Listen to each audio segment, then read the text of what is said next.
세계사 수능 특강 3강 이제 실전 문제 한번 문제 풀이를 해볼게. 앞에서 본 기본 문제보다 사실은 수능은 더 어렵게 출제가 되고 이 실전 문제에서 조금 비슷한 난이도로 적응을 해봅시다. 1번 문제를 보면 밑줄 친 왕조에 대한 설명으로 옳은 것은 음력 정월 초하루에 왕조에서 개최하는 대조회 때 여러 나라의 사신들이 축하했고 여러 지역에서 관리들이 지역 특산물을 황제께 바쳤다. 어떤 나라에 이렇게 사신들이 방문을 하는데 어떤 나라에서 왔는지 보면 요 나라가 왔고 서하에서도 사절들이 왔고 뭐 고려에서도 왔다라고 되어 있어요. 그래서 출처를 보면 동경몽화록이라고 되어 있죠. 이 동경몽화록은 주로 북송 때 카이펑의 번영한 모습들, 막 상업이 발달한 모습들을 보여주는 사료의 출처로 많이 나오는데 여기에선 또 좀 다른 방식으로 이렇게 송나라에 대한 사료로 나오고 있어요. 그래서 요나라나 서하나 고려의 사신들이 이렇게 송나라를 방문하는 형식이긴 하지만 사실 송나라는 이렇게 명분만 취하고 비단이나 은 같은 세패를 뭐 요나라, 서하 이렇게 금나라에 다 바쳤죠. 그래서 송이라고 생각을 하면 되고 한번 선지를 볼게. 1번 조광윤이 건국하였다. 송나라 960년에 건국했죠. 2번 선비족이 세운 북위에 통합되었다. 5, 16국 중에서 이제 북위가 나머지 나라들을 다 통일을 하면서 화북이 439년 통일되죠. 5세기입니다. 3번 수치제도를 양세법으로 개편하였다. 이건 당나라 안사에 난 755년 이후에 이렇게 세법이 바뀌게 되는데 양서법으로 바뀌기 전에는 뭐였다? 조용조였다. 이 안사에 난 전후의 변화에 대해서는 늘 선지로 잘 출제가 되기 때문에 잘 봐주세요. 4번 맹한모국제와 주연제를 실시하였다. 이중통치체제 또 나옵니다. 금. 5번 향거리선제를 통해 관료를 선발하였다. 한. 그 다음 2번 내려갈게. 2번 가에 들어갈 내용으로 가장 적절한 것은 신종은 놀러다니지 않고 공시를 세우지 않았으며 직언을 구하고 민정을 살폈다. 힘써 치세를 구현하고 장차 대위를 이루려 하는 데 있었다. 그 뜻은 유목국가들을 병탄하고 주변에 유목국가들이 있었나 보다. 유주삭주를 회복함으로써 조종의 치욕을 씻는 데 있었다. 이 유주삭주는 연운 16주에 포함되는 지명 이름이에요. 사실 유주삭주는 그러니까 이런 연운 16주를 빼앗긴 거는 5대 10국대이지만 이제 송나라에서도 이 지역이 베이징이 들어가는 만리장성 바로 밑에 그 지역이기 때문에 다시 회복하고 싶어서 늘 애를 썼죠. 그러나 재정과 병력이 부응하지 못했다. 문치주로 인해서 약했으니까. 그러나 청묘법, 모역법 등 여러 조치들로 인해 오히려 통곡하여 눈물을 흘리는 백성들이 쇄도하였다. 라고 나오네요. 이 왕안석의 신법에 대해서 부정적인 입장의 사람들이 쓴 사료인가 보다.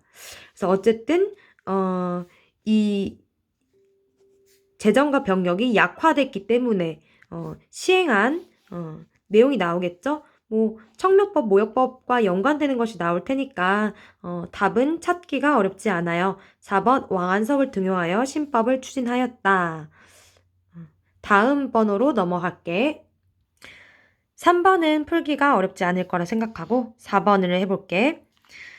가 국가에 대한 탐구활동으로 가장 적절한 것은 후지는 연운 16주의 지도와 호적을 가나라에 헌납하였다. 5대 10국의 후진이죠. 5대 10국의 그 후진의 건국자 석경당이 그 거란과 결탁하면서 연운 16주를 넘겨주게 된 것을 이야기를 해요. 여기서 이제 거란이라는 거를 유추를 해낼 수 있으면 가장 좋고 그 다음 것도 읽어보면 황도를 상경으로 고치고 부의 이름을 임황이라고 하였다. 상경 임황부는 거란의 수도이에요. 만약에 이게 생각이 안 나면 지금 바로 당장 개념서나 수특의 내용을 다시 가서 확인을 해야 돼요. 잠깐 멈추고 지금 확인해도 괜찮아요. 그래서 앞에 다시 한번 볼까? 선생님이 개념 영상에서도 이야기했듯이 여기 지도의 수도는 무조건 동그라미를 치고 봐야 돼요. 거란의 수도 상경 임황이라고 나와 있지. 다시 문제로 넘어갈게. 상경 임황부라고 고쳤고, 그리고 이후 이 거란의 황제가 여는 16주에 대한 통제와 감독을 더욱 강화했다. 자기 것이 됐으니까. 그래서 거란에 대한 내용을 이제 고르면 돼요. 이런 식으로도 물어볼 수가 있어. 지난 수능에서 이제 거란 내용이 나왔지. 그래서 거란에 맞는 선지를 고르면 됩니다. 선지 고르는 건 어렵지 않을 거예요. 그래도 한번 해보자. 1번 분석행위를 단행한 목적을 분석한다. 진시황. 2번 과거제의 전시를 정례화한 배경을 조사한다. 송태조, 조광윤. 그리고 동그라미 3번 북면관제, 남면관제, 거란. 4번 왕망이 실시한 대대적인 개혁 내용을 살펴본다. 왕망, 전한과 후한 사이에 외척 왕망이 왕위를 찬탈하고 아주 잠시 동안 신이라는 나라를 건국을 하지. 기억이 안 나면 이것도 돌아가서 확인을 한다.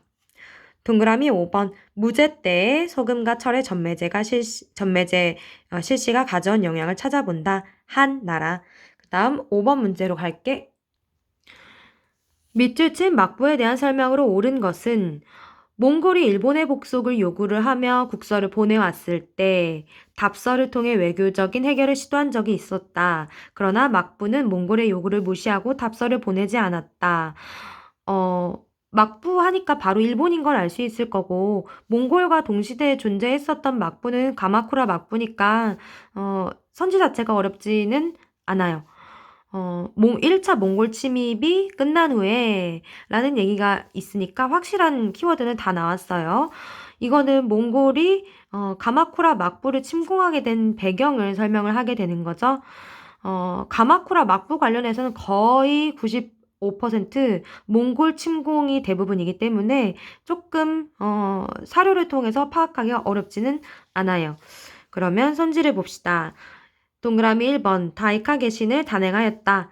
645년 야마토 정권 때예요. 국왕 중심 체제를 완비를 하는 거죠. 그리고 동그라미 2번 미나모토노 요리토모가 수립하였다. 정답이고요. 쇼군 1185년 가마쿠라 막부가 만들어지죠. 동그라미 3번 헤이안쿄를 건설하고 수도로 삼았다. 헤이안쿄가 수도였던 시대 헤이안 시대 794년부터 1185년까지입니다. 동그라미 4번 교자, 회자 등의 지폐를 발행하여 유통시켰다. 그렇다면 원나라의 지폐는 교초. 동그라미 5번 쇼토쿠테자의 주도로 통치체제를 정비하였다. 야마토 정권 이제 아스카 문화가 나타나는 시대입니다. 6번은 쉬우니까 한번 풀고 스스로 해석해 보세요.